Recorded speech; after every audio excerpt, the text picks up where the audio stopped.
So something that I was told the other day, or not told not too long ago, about sort of people in science and engineering circles is that a lot of them are very conservative, or that they're very conservative in their thinking, or they get into, I think all of them really kind of like a quite a rigid track of education, and really quite a tough track of education, and there's I think quite a lot of encouragement of you must learn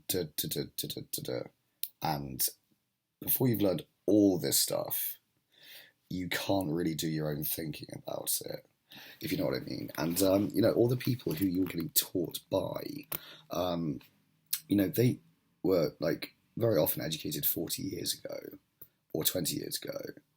And the thing about it is that science moves forward, and I've read Thomas Kuhn on this. I've read The Structure of Scientific Revolutions.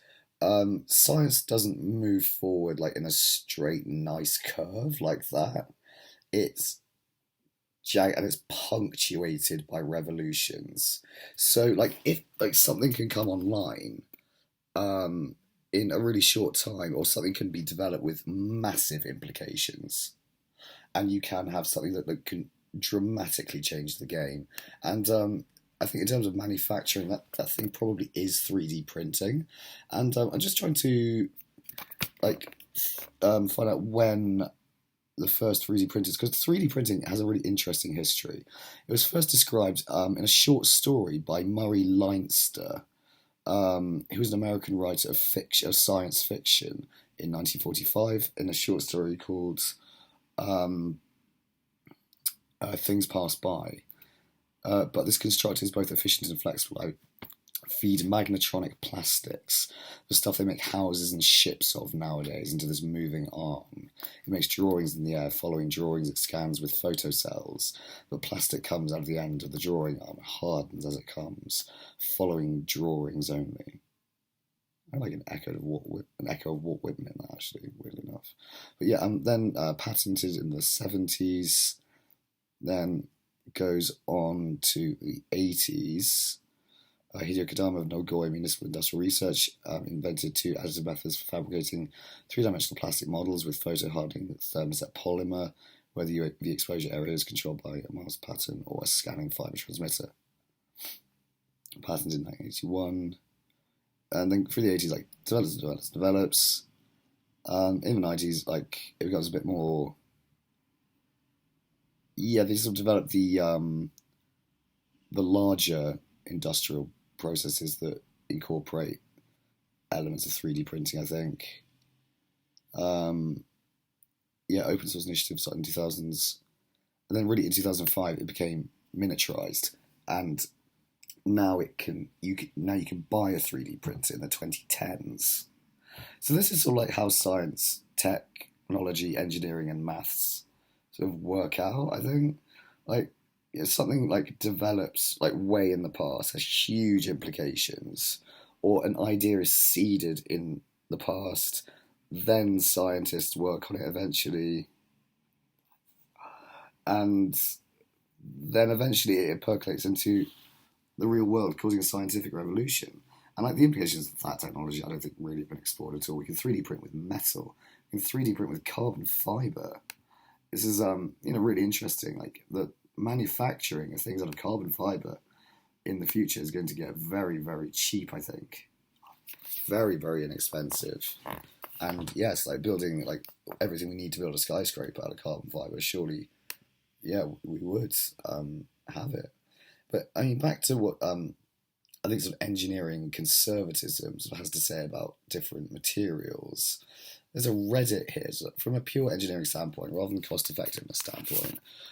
Would carbon fiber frame skyscrapers and other large buildings be possible if carbon fiber became cheaper and more sustainable? Would it be less? Would it be likely to see widespread usage in construction?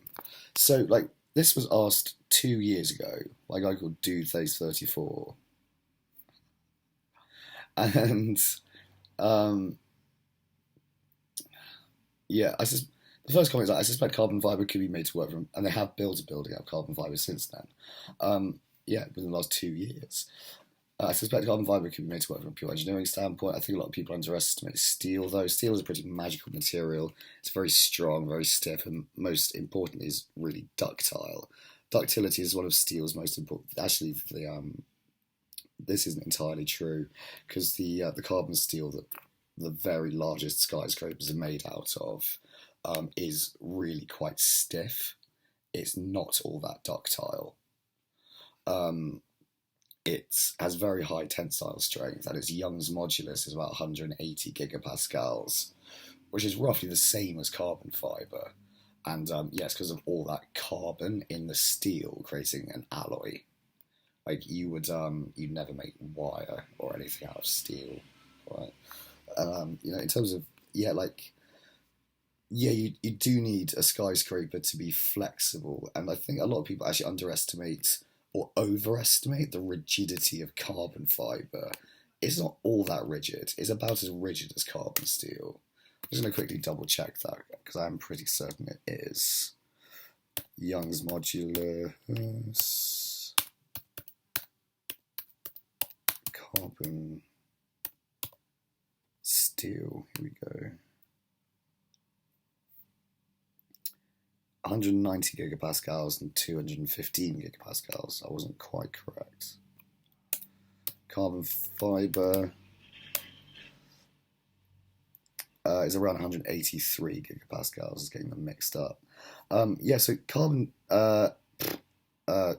steel actually has a larger Young's modulus than carbon fibre. For instance, like a very ductile material like aluminium that has a Young's modulus at its strongest of 70 gigapascals. So, like, carbon fibre is actually more flexible than carbon steel. Carbon steel is very stiff, very rigid. Like, which of course is very useful, but it is certainly ductile enough. It's certainly flexible enough to build a skyscraper out of, you know. And another very important thing with building skyscrapers, of course, is tensile strength.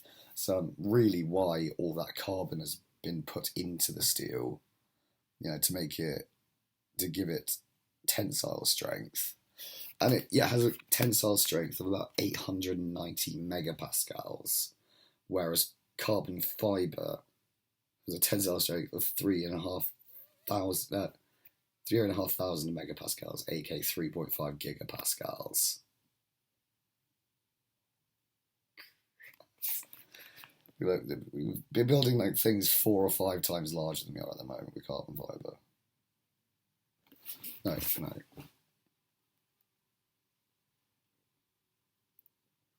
I hate maths. Yeah, 4 or 5 times larger. No, I got this right the other day. Yeah, we can build something about 5 times the size of the Burj Khalifa. So a 10,000 foot skyscraper. Or an antenna, a space antenna. Can we build a space antenna, please? Like, if for nothing else, a big climbing frame for astronauts. We should do this, that's great.